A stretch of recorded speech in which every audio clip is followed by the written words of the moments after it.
Hello, everybody. Welcome back to another episode of Goonies World. I am Sean, also known as Johnny Pharaoh, and joining me, as always, is Ryan, also known as Meanie. My name, Squirg. Yes, tonight he is Squirg. And also with me is Colin, also known as Goonie. Hello there, and I'm Jubal. Yes, we're back tonight with Squirg and Jubal playing another game of Knave. And we're not going to bother with any recap at all. If you want to know what happened, go back and listen to the last episode. But we're beginning with Jubal right outside Tsar Narwhal's chamber doors, having just failed to pick the lock and setting off a magical alarm on the door that's saying, "Lockpicker! Lockpicker! Lockpicker! Lockpicker! Lockpicker!" over and over and over and over. What do you do immediately in that moment when you start hearing it, Jubal? Run back into my room. Okay, you turn and scamper back, and then immediately get back up and go to the door and what's going on? There's a lockpicker. There's a lockpicker. Okay. Well, you stand in the door, and the little blue light shining through the keyhole, after which, you tried to see Tsar Narwhal, and you couldn't see him, but the little blue light's shining out, but it flickers off. And through the door, you hear Tsar Narwhal's voice.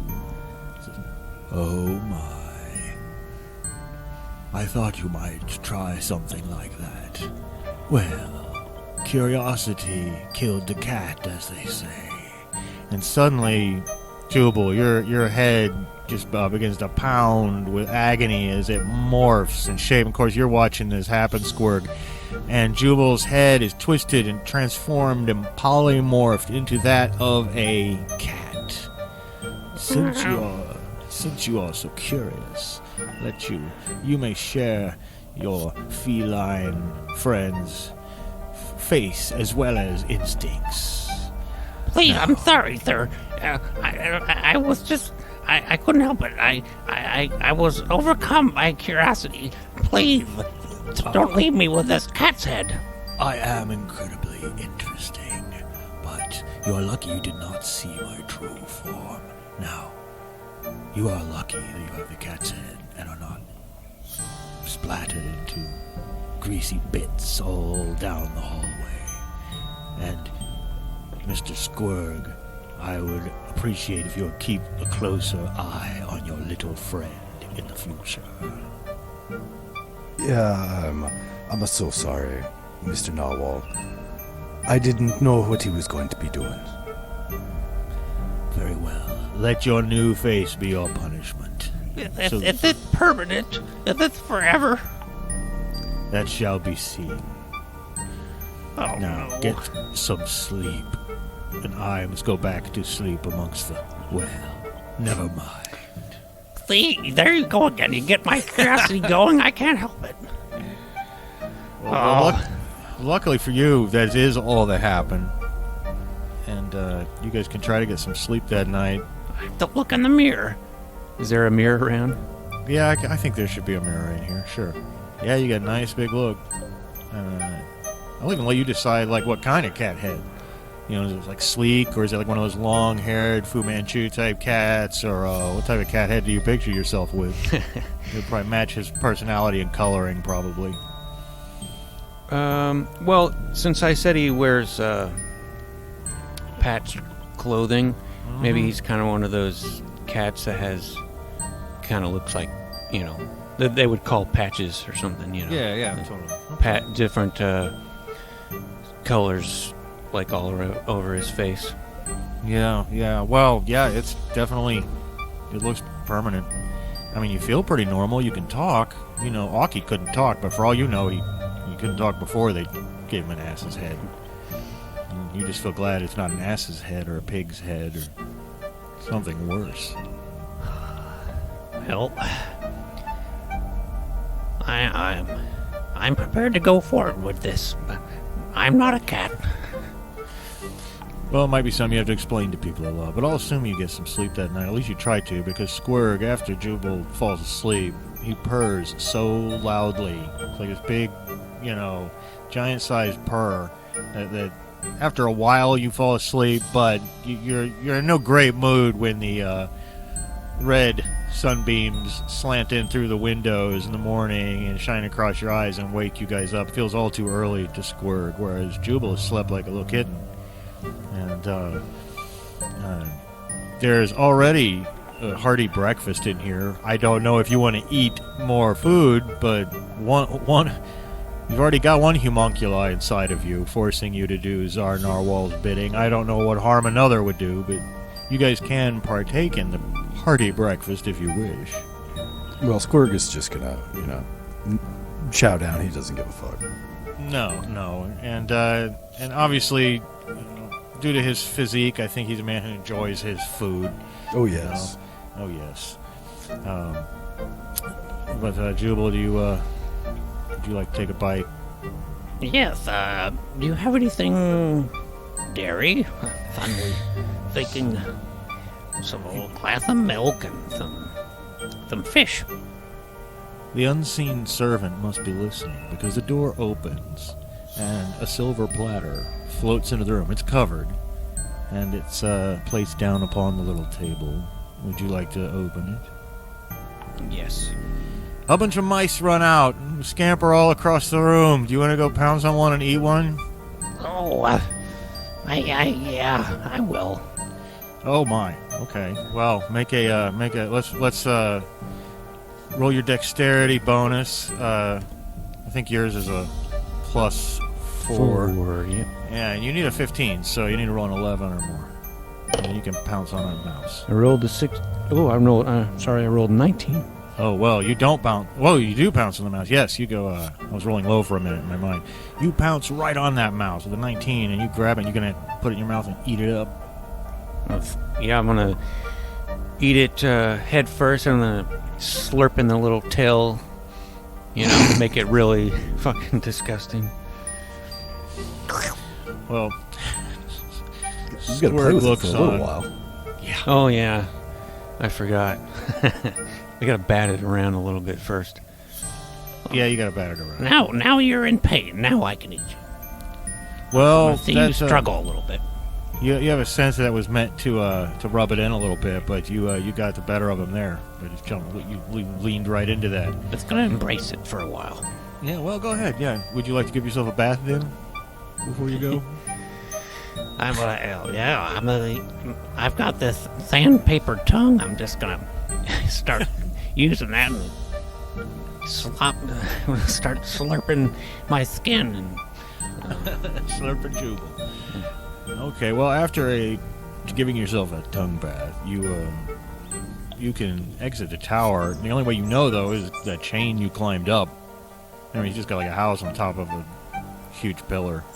And you climbed up a chain last night. It was on a winch, but it's already been winched down. And when you stand at the edge of the walkway and you look down so far below you, you can see the wagon that he talked about last night is going to give you a conveyance to carry this box in. It's a big, heavy box. And he said it was a wagon that was a wind wagon, and that he told you that a wind elemental was his servant, and it could move the wagon no matter whether there was wind in the sky or not. You don't see any sign of the rotlings that were surrounding this place last night, but as far as you know, they only come out at night. And I'll assume you guys go ahead and climb down the chain. Yeah, who's got the box? Well, the box is too big to carry, and it's already in there. I should have mentioned that. It's already sitting in the wagon, ready to go.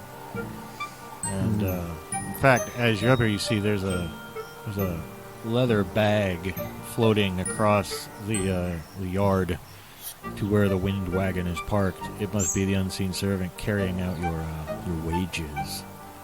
So I'll assume you climb down. No need to roll. There aren't any rotlings chasing you this time as you're trying to negotiate the chain. Yep. Yeah. But you find the leather bag sitting in the seat of this wind wagon, which is basically a small buggy. There's enough room for you two to sit, and there's just like a little bed in the back with a box in it. It looks a lot. Well, it's kind of shaped like a coffin. It doesn't have any visible lock on it, but you were told that he has cast spells on this thing to keep it closed, and he's cast spells of silence. He said there was an abomination in this box. It was a failure of his. And so we'll talk about whether you want to look in the box later maybe. But for now, attached to and above this wagon is a beautiful full sail of purple plum silk. And it's just a beautiful purple sail. And spinning around near the top of it. You didn't see this from a distance. It's almost invisible, a little cone of air, like a little mini tornado, just spinning around up at the top. And this must be his wind elemental that serves him. Is going to push this wagon for you. So I'll assume you can take off and get on your way, unless you'd like to look in the box. Don't be looking in the box there, Jubal. You have enough bad stuff for one day. Yeah, if I look in this box, I'll probably get the rest of me turned into a cat as well. Or worse. Maybe. And, of course, you don't know how far his magic carries. He could cast a spell on something, maybe, but could he turn you into a cat from far away? Who knows? He certainly is a very powerful sorcerer, thousands of years old, the kind that doesn't even follow normal rules. You know, he'd be like 112 level if he were a character. I'd assume that he's got some kind of spell on which he's watching us as we do this deed. He did seem well informed about you guys when you first met him. He was mentioning things you'd said in conversations, and he told you that a lot of the insects were his servants, too. There's a lot of little tattletale bugs out there you gotta watch out for. Yes, there's spies everywhere. We must, if we are to have, private conversations, we must be out of the ears of these insects somehow. Well, if you feel paranoid about that, then Tsar Narwhal is pleased. And I'll assume that, and basically you can just... how do you tell the wind elemental that you'd like to go? Put the sails down. Okay, you move the sail down and, I guess, point. And the wind elemental begins to spin. And then just for a second, you think you can see his, like, big two cheeks, like, and a little face inside of it. And he blows on the sail, and you guys begin moving with a lurch. And you make a pretty good pace. You're moving maybe about 4 times as fast as you would walk, but it's a bumpy ride. The road that you're on, if you recall, people call it the Flying Road, but it's really just this incredibly ancient road that's built on pylons of varying heights. And in places it's broken and cracked away, and it's certainly not great repair. Right now it's only about like man high, but it's a bumpy ride when you're going real fast like that. You don't know how long you can endure the constant boom, boom, boom, boom, boom. And the box in the back is bumping around too. And this is other than that, this is still a very primitive wagon without the wind elemental. It wouldn't be going anywhere. But you push along, and eventually you get out of the neon forest and into a new region. There's a forest and those marbled hemispherical hills of the country you just came through sort of pass away behind you. And as you go further south, you come into a land of rust and mustard colored grasses, very tall. And this causeway or flying road kind of settles down right across it. It's a wide open plain. You could probably use this wind wagon out here even without the wind elemental. There's not a lot of wind breaks, just this tall, heavy grasses that reach all the way up and kind of peek over onto the road. And their tops are all swollen with these ripe orange and golden sort of grains. You've seen these before. They're called cornets. You can eat them. You don't have to worry about food at all while you're in this. You just grab them right off and chew them. But he makes very good time blowing your wagon down the road in this open country, but it's a tiring and bumpy ride, like I said, and that cornet-colored scenery gets monotonous after several hours. But you come not quite out of that region, but it gets a little hillier, and you can see it's a big ridge across the southern horizon. A big wall almost. jagged top. But that's still so far away. One thing you do notice, there are actually wild beeves roaming around down here. Beeves were domesticated animals that you ate back in the province of Ash, but here they're out wild. And they just look like, literally like gigantic balls of fur with little tiny feet at the bottom. They're nothing but meat. They've just been engineered that way over millennia. And they're waddling around, and they're great big flutterbys with huge, like, gigantic wingspans, like big as dinner plates. It's beautiful country. But I wonder if anyone wants to stop and look in the box, or there's actually some sunflowers here. And you're reminded of the sunflower that was in Zarnal's tower, that little glow. And I don't know if any of you have a light source, but maybe you want to pick some sunflowers. Maybe they'll glow the way his did. And you can stop and pick sunflowers if you'd like, or gather some cornets to eat later, or anything you'd like to do while you're in this land of plenty. Yes, I say, let us pause and take a moment to. That was a PAWS pause. Oh, in case you didn't get it. okay. And let us gather some of these. What are they? Fruits, or are they like? No, they're almost like a corn nut. But they're Oh, cornets, okay. and they're Cornets. yeah, with like a ETTE cornet, not like the trumpet. But yeah, I literally pictured them like corn nuts, except they're like the size of a baseball. So they're kind of hard to eat. You got to like smash it in your hand and then eat it. You know, like walk around carrying a handful of cornet smash. But they're tasty and nutritious. I think I will gather some of these, and I will pluck some sunflowers. And when If you these pluck- glow like narwhals, well, then you we could pluck use them. them as like headlights, perhaps. Oh, that's a great idea, actually. I hadn't thought of that. But when you pluck them and you squeeze, they don't glow, but when you squeeze the stem, and they glow. They literally glow like light bulbs. But, and, of course, they do that even if they're not picked. You just go up and squeeze them, they'll glow. And so you can grab a couple of those. Now, right now, since you have the wagon, we don't have to worry about your encumbrance slots or anything. This is a game where encumbrance is important, but for now, you don't have to worry about it. You can just throw whatever you want in the back with that box. Now, as you're stopped here and paused, of course, you don't hear anything from inside the box. But as you're loading some cornets onto the wagon, the box bumps a little bit. It kind of shifts to one side. You don't hear a bump because there's silence cast upon it. But it shifts as if, you know, whatever's in the box is moving around or struggling. Would you like to do I didn't anything see about that. I didn't see anything. Nope, nothing in there. Nothing worth looking into. Nope. it? Okay. All right, well,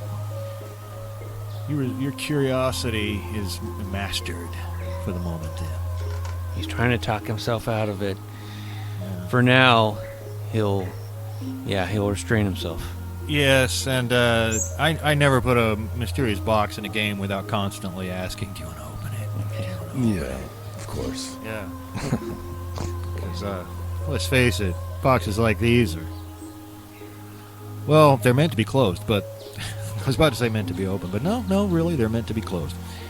Anyway, you push on after this short break, and you're approaching that ridge I talked about. It just runs east-west across, as far as you can see. It blocks the way to the south, but the road runs right towards it, so there must be a tunnel or something. And as you get closer and closer, you can see this jagged thing. It's almost like a wall. You hear people talking about this land beyond the wall. You've heard once or twice that mentioned. And maybe this is what they were talking about. But this is where the goblin caravans used to come up from, this region, or beyond that wall. They don't come anymore. You've heard a couple people mention that, too.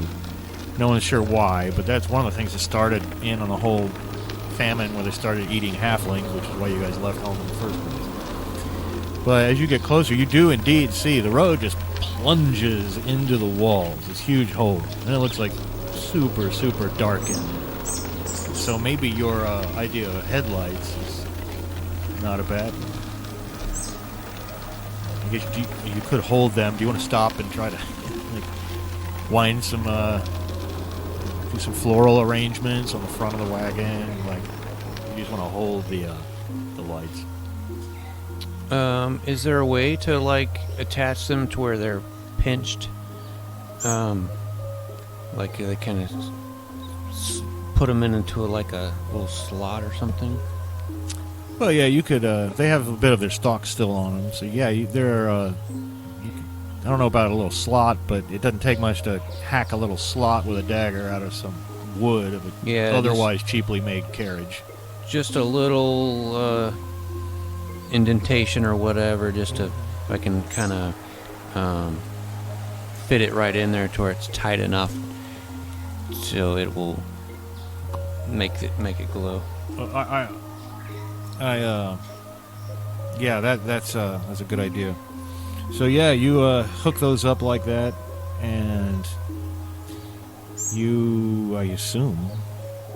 I mean, hey, where are you gonna go? You're gonna go rolling off across there's only one way to go. It's into this tunnel, and you go in, and you're glad you picked the sunflower because it's very dark. Remember, this is a pretty wide road. In the light from your sunflowers, you can see there's been a lot of damage in here. And there's like a groove running along the ceiling above you, too. But you can't tell what it might have once been used for. What it seems like it's been used for recently is bats, because there's all kinds of guano making the road in here really slick. There must be all kinds of bats up in those grooves above your head. And again, it's a little bit unnerving in here because it feels closed in, especially after the first league or so.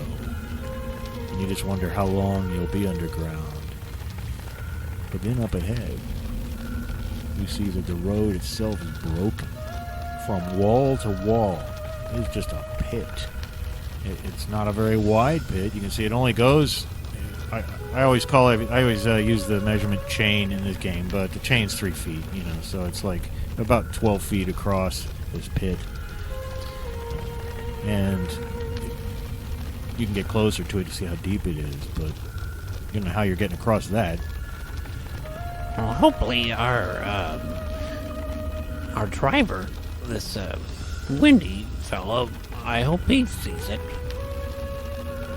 Doesn't just walk or, drive us into it. Well, you find that he's very attentive to your body language, and if you even say something like, whoa, or hold up your hand or whatever, he'll slow down. Well, I'll put the sails up, like halfway. So, suggested that we slow down, and as we get closer, I'll go ahead and put them all the way up while we formulate a plan to get across. Okay, you can stop and take a look across, and I guess you could walk up to the edge and look down into it, too, if you like. But if you're curious. Speaking of which, the box rustles again.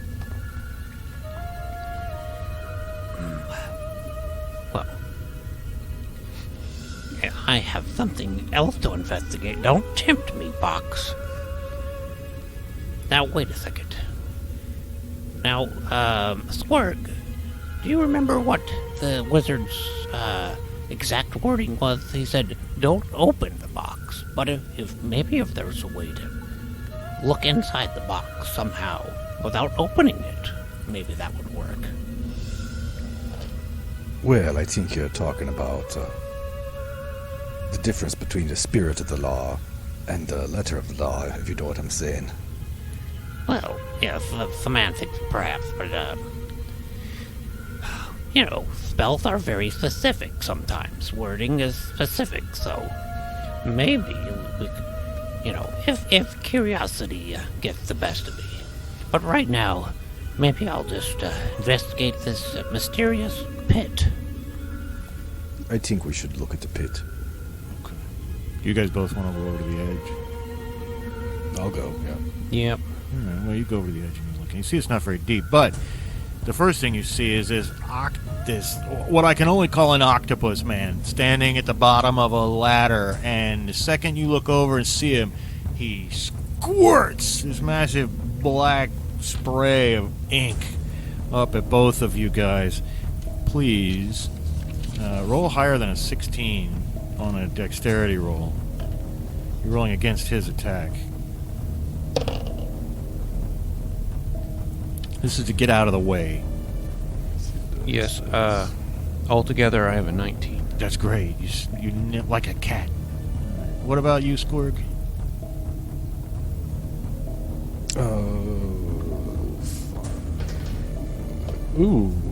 The 23. That's great. You guys spin out of the way. Of course, you got to back up a little bit. Don't have a line of sight on that thing, but you can hear it sliming up the ladder, and it pops up to the top. And it's a hideous thing. You almost can't really tell where its face is at first, but it comes. It's got 2 little legs, and it rushes up towards you, waving its 8 tentacles around. It doesn't hold any weapons, but it looks intelligent. It's wearing like a little harness. It has a couple tools and things like that. You actually, when you look down into the pit, you got a glance. You look like you had a little camp or lair down there. But first things first, let's roll initiative versus the octopus man. That's a D6. That's a D6. And 4, 5, or 6, you guys get the initiative. Correct. I rolled a 4. Okay. And you guys can still be said to be at range at this point. It's got to run in towards you all the way, and it hasn't yet. So you make your ranged attacks, or you could run in towards it and attack in melee. It's up to you. Who would like to go first? I'll shoot an arrow from my longbow. Okay. And the longbow twangs. And you need to beat his armored defense, which is only 10. You'll be happy to know. And was there some, like, with... It's not dexterity or something. It's something else, isn't it? It's wisdom. Yeah.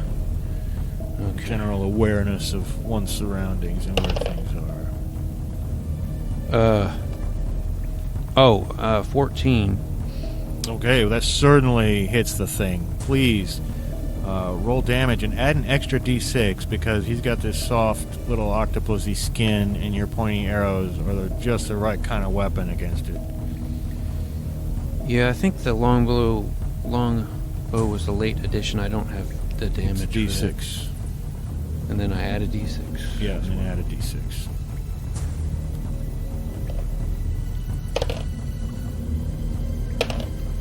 Five. All right, you do 5 points of damage to the octopus man. It squeals! High-pitched squeal! And meanwhile, Squirg, what do you do for a follow-up to that? Well, Squirg's bow makes a similar sounding twang, but Squirg has rolled a 5, so that will not hit. Oh no. Well, yeah, you got a +3 wisdom, don't you? And I rolled a 2. Okay, well. Oh, I see. You have a total of 5. And, yeah, it flies past him and goes beyond the pit. And then the octopus man covers the distance between you with flapping walk and smack, smack, smack, smack, smack, smack, smack. Makes all 8 of his tentacle bitch slap attacks at the same time. And Jubal is hit twice, and Squirg is also hit twice. And Jubal, you take a total, well, that is pathetic, only 5 points of damage from your 2 tentacle bitch slaps. Oh man, I'm rolling low. And 6 points of damage for Squirg. But now the thing's right in there, and he makes 8 attacks around, and he's right on you. Luckily, his armor defense is rather low. He's now in melee with you, and if you want to try hit him again with an arrow, you got to move again. In fact, you're probably getting to the point where you're almost backed up against the wagon. And what do you guys do? Do you have any spells that would be of use right now? And don't forget, you guys do have some spells. I don't know how useful they would be, but randomly determined. Knave aficionados would may be interested in knowing these were randomly determined from the 100 level-less spells table in the game. Yeah, mine are not. Right now, mine are not at all useful. And I don't think they will ever be, but we'll see. I just look mine up. Well, for example, I'll let you maybe look at that while, I mean, I know which ones you have, but I'll let you think about that while Jubal's doing something. What are you doing, Jubal? Yeah, I will attack with my dagger. All right. Go ahead. You need a 10 to hit him, and you're rolling and adding your strength bonus. Ooh, that would only be a 6. Oh no! And Squirg, you have any? What are you gonna do in this juncture? Put that bow away and get out of the dagger, I suppose. And here comes the dagger. Is it Again. a strength bonus? Yeah. That will be a 14. Oh, good. And again, roll an extra d6 damage because you've got a sharp bladed pointy weapon. He's got soft flesh. And once again, He will take 7 points. squeals with pain. And you guys have done 13 points of damage to the octopus man at this point. And the octopus man then again lurches forward with a devastating fury of blows. But Jubal is hit only once this time, but he takes 6 points of damage from that one hit.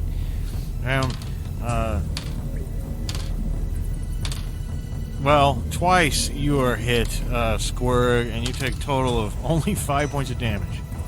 Rolled a 4 and a 1. And those are D8s, too, so you can see he's rolling fairly low for damage. Must be because he's so hungry. And, having Jubal go first seems to work. He's little and fast. What do you do? All right, so By the way, I think we maybe are supposed to be rolling every single round, but we just won't do that for this fight, for initiative. it's fine with me. It's fine with me, too. So I'm trying to picture. Actually, I'm just going to stand in front of our carriage, our wagon. Is the door open? Well, it doesn't really have a door. Okay. It's kind of you like climb up and sit on the. It's like a Conestoga Pioneer wagon without the, canopy.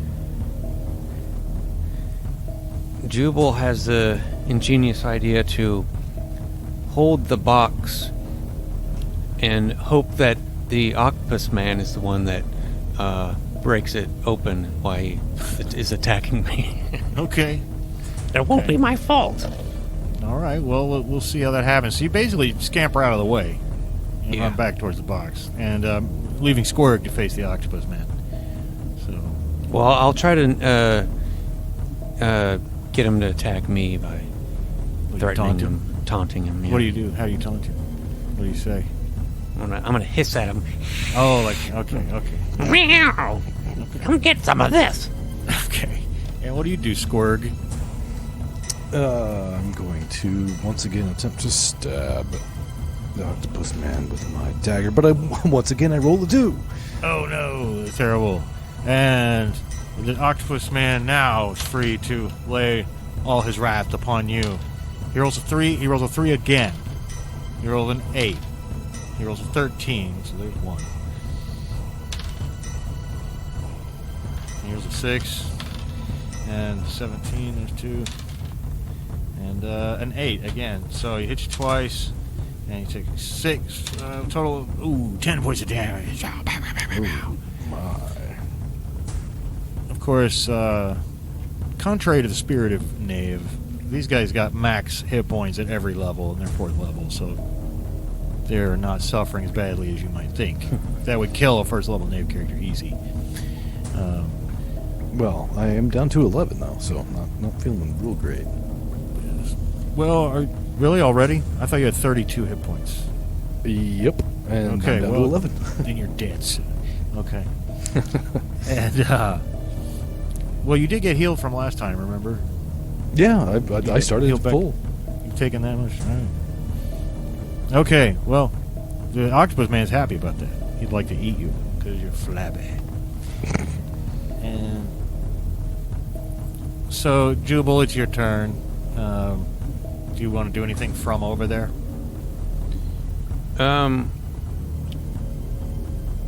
I will try to. I'll throw my dagger. Okay. Actually, All right, you hurl your dagger. because I still got to hold on to this box. as using it as a shield. So I can do that with throw a dagger. You know, I wouldn't be able to hold the longbow though. So No, you probably wouldn't. You're right. Yeah, go ahead and hurl that dagger and add your wisdom bonus and try to get more than a 10.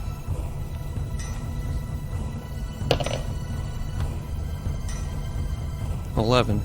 Hey, there you go. Let's roll damage. Add an extra d6. 5. Okay. Well, at that, the octopus man staggers back a little bit. Your dagger's still sticking out of him. You know, big, fleshy, bulbous, what appears to be his head from the way. Is he fast? He's fast and bulbous. He is pretty fast. You know, he was slithering right up towards you guys. But so you guys have done. Did you say you did 5 points of damage? I'm sorry. Yes. Yeah. You've done 18 points of damage to this thing so far. But he staggers back a little bit. Like that one hurt him. And then Squirg, what do? You're still Squirg right there. is going to cast an auditory illusion behind the octopus man of like a giant beast growling or something, like a I don't know what sorts of Bear creatures- rabbit. Bear rabbit. Yeah. an owl bear or something. Well, you did fight a bear rabbit last time, so maybe that's fresh in your mind. But you're just sort of a terrible loud noise. Well, it turns around for one thing and looks in that direction. Doesn't see anything. Looks like it almost panics a little bit, and it's going to go jump back down in its pit unless you'd like to pop it in the back while it's running away. Can I do that? Yeah, you can do that. Well, I will try to slice at it with my dagger once more, and with a 13, that will Yes, it actually will. connect. And I threw my d6 on the floor. And he threw his d6 across the room. He's going to get it. Okay, well, that's a 6 and a 6, so 12, shit. Okay, well that's great because you kill it. It only had 21 hit points anyway. And he goes ahead and topples down into his little pit.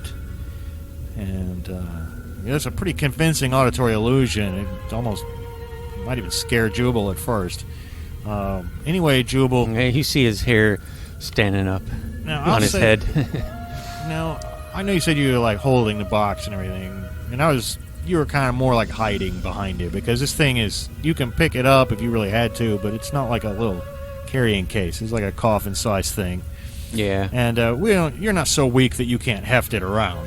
But anyway, though, when you put it down, as you're holding it and lowering, you can feel inside. You can feel through your fingers. You know, the vibrations. There's nothing to stop those. There's just something flailing around inside that box. It's just going crazy in there. What if there's something in there suffering? Are we to allow such a thing to occur? We could, maybe it's a little baby, a little kitten or something.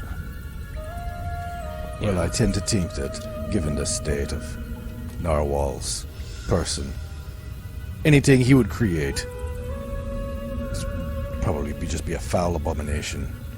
Well, you're looking at an abomination. and so if you want to part ways, that's fine with me, but I deserve some respect. I don't know where that came from, I'm sorry. No, you're fine. You're fine, Jubal. You're not an abomination. Yes, I'm fine. I'm feline. I'm fine. So I do have another quite ingenious idea. So there appears to be a spell occurring that's active on this box, this of silence, I suppose. I have a spell that can copy an active spell. So, as long as we have this silence spell, I could use it I wonder if we could just, simply copy this silent spell and make the other. We could open the box, and well, first we cast the spell, the copying spell. Then we open the box, which releases the original spell, shuts it off. But the silent spell could be cast upon something else, and it would still occur.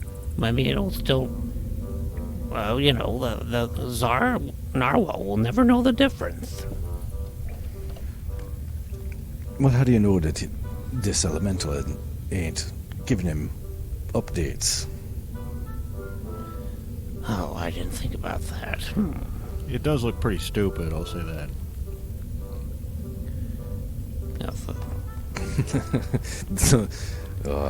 But while you're thinking about that, I mentioned earlier that down in the pit, it looked like the octopus man had himself a little lair or camp or something. Do you want to go check that out? Yes, keep my mind off of this box for a wee bit, and I think that's a good And idea. you don't know if that plan will work or not, actually. No, I know. Yeah, but I think it's great to. Give I it a don't try. even know if it makes sense at all. I mean, I can see kind of what you're trying to do. It's like I the just, old switcheroo. It's like the old, yeah. Yeah. I had an idea, and then when I started talking about it and thinking about it, I wasn't sure how much that actually made sense. Now it's like, somebody please stop me from talking, because I don't know how I'm going to end this sentence. I got a Jubal jumped in my lap.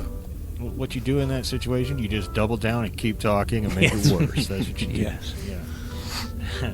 Anyway, if you recall, the octopus man had scampered up a ladder, and you can just take the ladder down into the pit. You don't have to climb down there laboriously. And there's a bucket in which I think the octopus man's waste must be. That bucket doesn't look very interesting, but there's a little lean-to here. You don't know what he needs shelter from. Maybe he just likes a little cave type, feeling, being all cozy. But you could just knock it down, basically, because really it's only big enough for Jubal to crawl into. Even though the octopus man is big, he can obviously squeeze his body, in down into a tiny little space. But he has collected a few items in here, a few knickknacks, a few items of treasure, for lack of a better word. No money, of course. You guys are carrying around a ton of money right now, but there is a little small bell in there. If anyone would like to take a cute little bell, and you can ring it. Ding, ding, ding, ding, ding. Does it have a collar? No, I wish it did. That would be cute. There's a set of dice, 2d6 in here. And you guys can take them or roll them or whatever you want to do with them. Yes. And there's also a chisel, like a sculptor might use. And finally, there's a beautiful little horn. It's an air horn. It's like a rubber, squeezy part. And that's what he's got down here. Well, I suppose that if each of us takes one of these noise-making instruments, we can communicate that way if we are unable to do so otherwise. Yeah, that's true. Or we could start a band. Yeah. Yes, you do have the face paint. Still have some face paint left if you want to go that route. Bell and horn band. Yeah, and I don't really want to get into a long, boring discussion, but looking at your character sheet here, I noticed that Jubal is about at encumbrance. It looks to me like maybe Squirg can carry another thing or two. I didn't write down the stuff you got last time. But as I say, while you got the wagon, it's not a big deal. You can just say, I put my 10 feet of chain in the wagon. And I was going to say that the chain is got to be heavy. But just make note of kind of what you're carrying in case you ever do get separated from the wagon. And With these loaded dice, it's hard to say that takes up a slot. We could start talking about half slots, but we'd be getting into house rules territory there if we did. Now, you said loaded dice? Did I say loaded dice? Yeah, that was an accident. Yeah. But if you rolled them at all, you said they always come up boxcar every time. It's double sixes every time. All right, yeah. Yeah. Well, I will take the bell Okay. and well, I don't know. Squirg can take the dice, I guess, if he wants.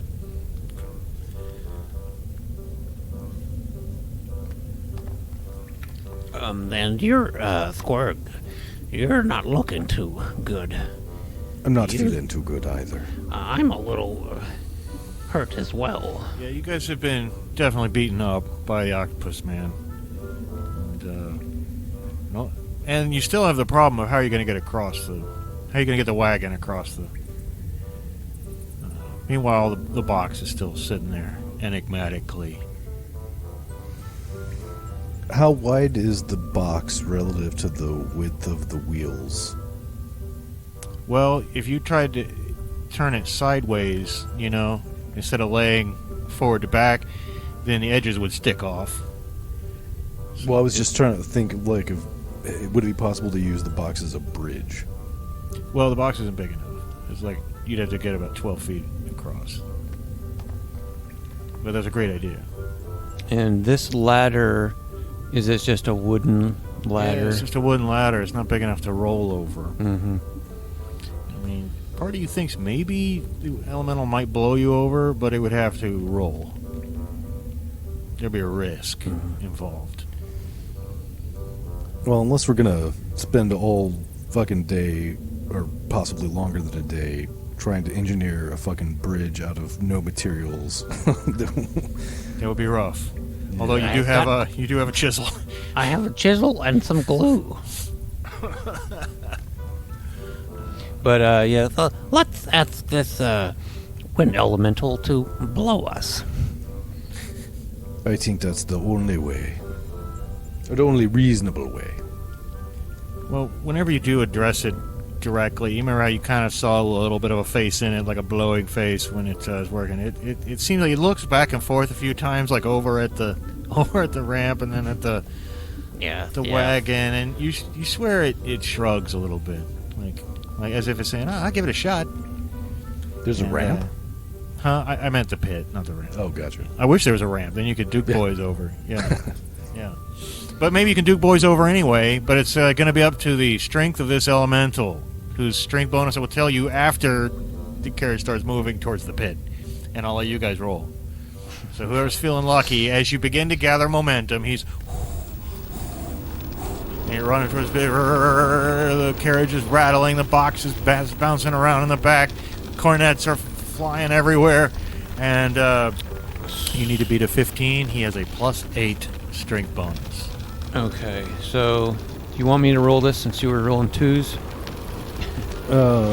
Yeah, if you want to, you're welcome to. I was going to ask if you wanted me to roll it since you seem to have shit dice luck, but dice luck has been shit for me in the recent past. So. And remember, if you're the one who rolls and fails, it's your fault. Well, but if you think about this, if you roll and fail, the box probably falls out and busts open. So at least, Yeah. at least that's what I'm guessing anyway. You've been playing with me for so long. There's a chance it could bust open. So, There's a chance. for me, it's win-win, really. Yeah, it's a win-win situation. Go for it. And... Oh my God! I swear to God, I rolled a natural 20. Oh, well, that's beautiful. That's beautiful. Yeah, you just leap over that thing, and then it's just like stops in midair, and Merle High goes, and looks like them old boys are getting away again. And you go crashing down on the other side, bounce, bounce, bounce. And the box falls out and breaks. No, I'm joking. And the box it's not intact. I mean, Is there a little crack I can see through? There's not a crack you can peek through. No. I mean, it bounces around pretty bad, but you guys make it over. You're certain that wind elemental feels a little pleased with itself. a little pleased with himself. And you guys make it across the pit of the octopus That man. was quite some blowjob you gave there, buddy. If it could laugh out loud, it would. You just hear the sound of a quick breeze. I've never been so satisfied with the Yeah, it outcome. is a satisfying feeling.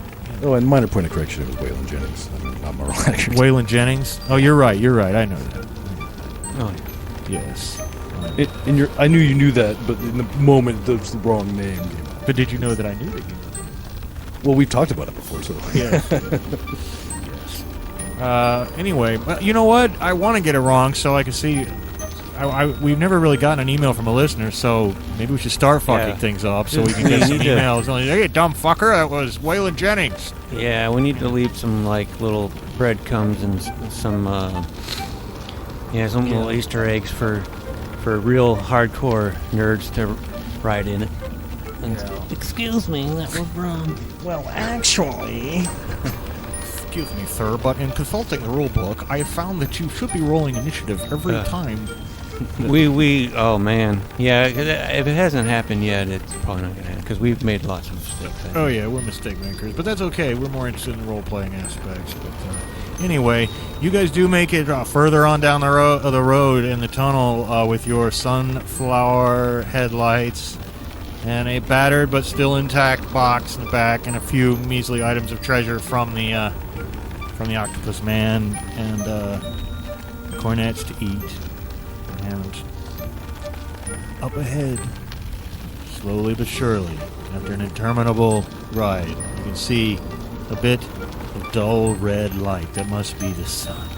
As you get closer and closer and closer, it gets bigger and bigger and bigger. And there are a crowd of people standing around in here, though. They're wearing rags. They're inside the end of the tunnel, right? You can see outside there's some kind of settlement. The road goes through some kind of settlement, but it's hard to get, a good view of it from here.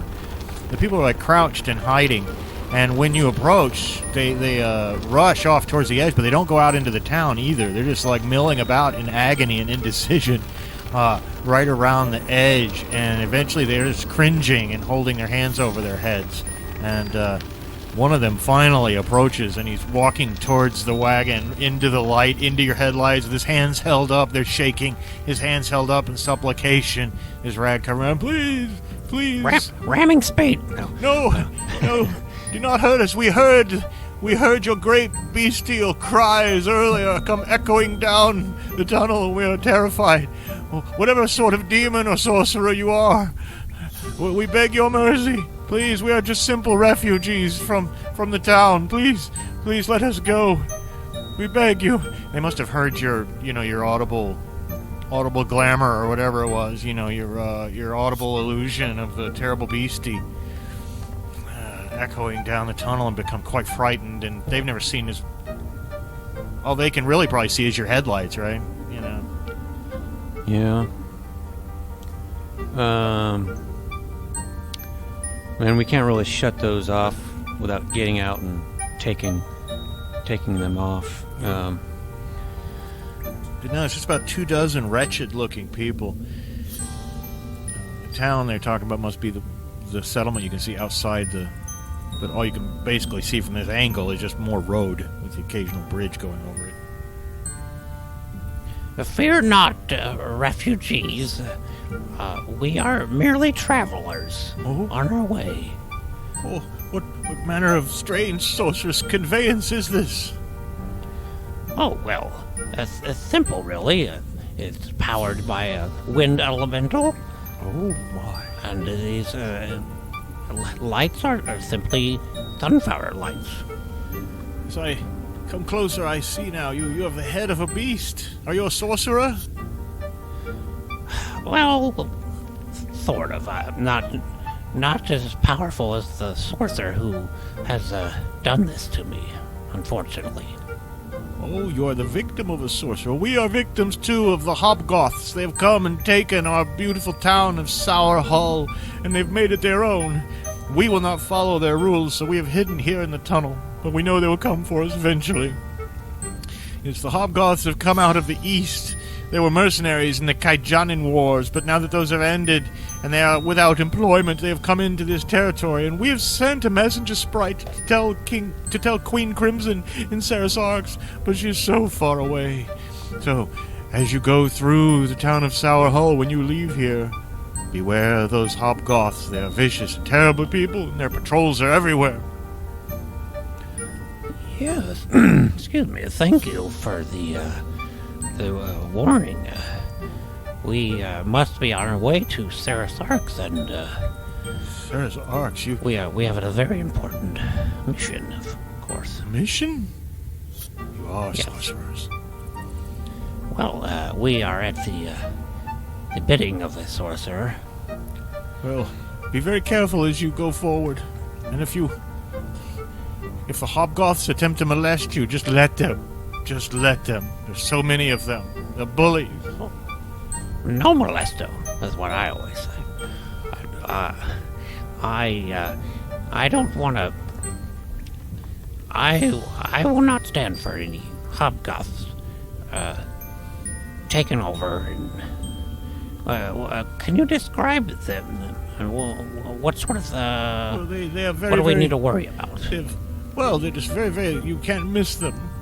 They have white skin, like the belly of a fish, and their hair is black, and they wear many furs all over their bodies, and they ride hippoderms, which are covered with hair. Hippoderms, basically like a horse, but with very, very long hair.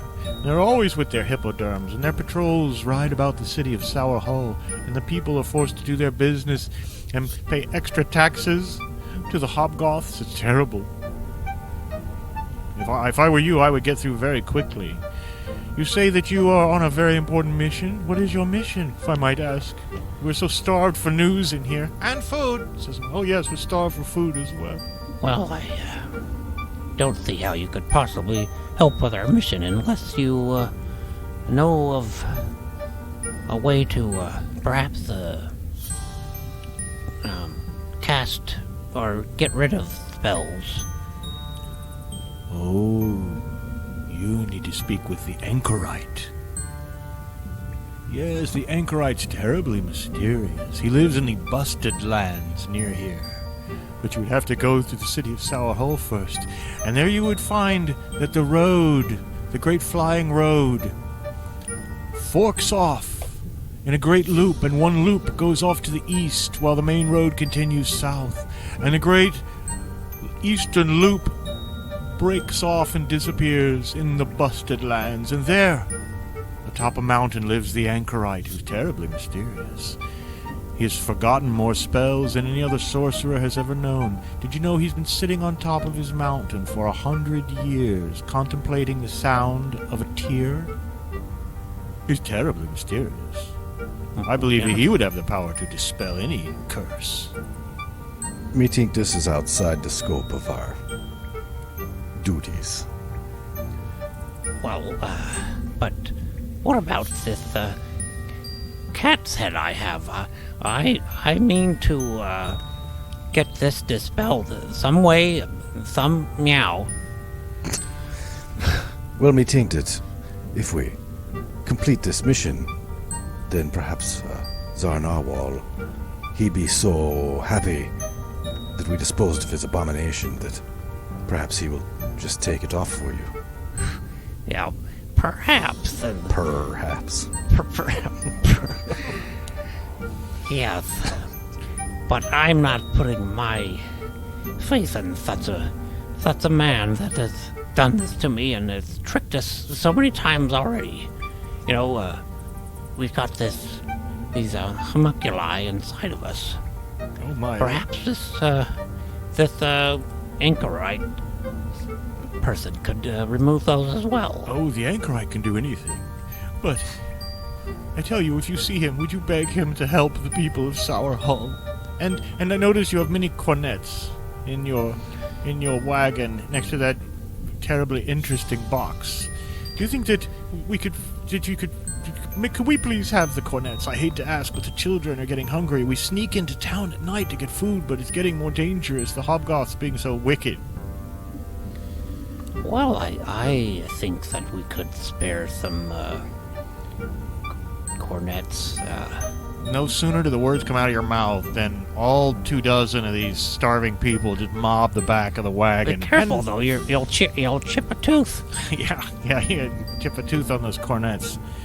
And with that, they wish you luck. And do you want to head out into the city of Sour Hull? Yeah.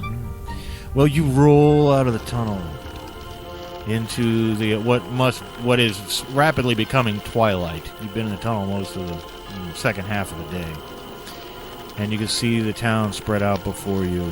But we will describe the town of Sour Hull next time when we get together for our next installment on our next episode of Goonies World. So I'll see you guys later.